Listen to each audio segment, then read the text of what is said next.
Pennsylvania is the sixth most populous state in the United States with 12.7 million people. It's a battleground state for the presidency, but Pennsylvania has had no openly gay state lawmakers. That is, until now. In the Democratic primary, I was elected to represent Philadelphia's 182nd district in the Pennsylvania State House. It's a district that doesn't see challengers in the general election, so I likely won't have a Republican challenger in November, which means that I will be the state's first openly LGBT state legislator. And it feels great. It feels great. Prior to running for office, Brian Sims was the president of Equality Pennsylvania. He also worked with the Victory Fund, GLSEN, and other LGBT organizations. He's now taking on a new role. I have been fighting for the LGBT community for years, and there's something that all of us who are activists and advocates do, and that's we sort of march up the front steps of City Hall and we pound on the front door and demand change. And the idea of now being able to demand that change from the inside out, in conjunction with all the work that's being done out on the front steps, is really, really important to me. Brian came out as gay during his college football career when he led Bloomsburg University to the NCAA Division II championship game.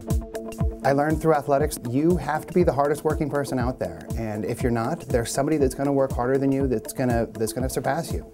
And if you can kind of put your best foot forward, make sure that you're always speaking from your values, you're going to find success. And I certainly have found that in sports and in my career.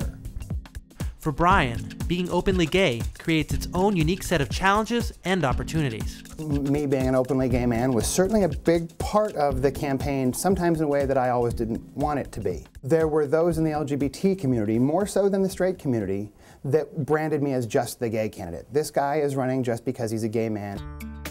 But in the end, I was lucky that voters in my district, LGBT voters and straight voters, cared more about what I could bring to the legislature by way of effectiveness, from jobs to the economy, and yes, civil rights and women's rights and reproductive rights. And it was collectively about all of those things and not just being a gay man.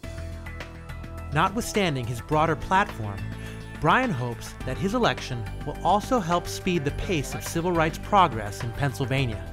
No state that has ever enacted any type of pro-LGBT relationship recognition did it without first having an openly LGBT state legislator. It makes a huge impact statistically on a whole series of issues, civil rights at the top. Pennsylvania has no comprehensive LGBT civil rights. We have for years been trying to enact municipal non-discrimination clauses that are LGBT inclusive, but we're never able to do it at the state level. There is a quote by Barney Frank where he's very fond of saying that unless you have a seat at the table, you're probably on the menu. I'm excited in Pennsylvania to begin that dialogue, to begin that discussion, not just on women's rights and gay rights and reproductive rights and social justice.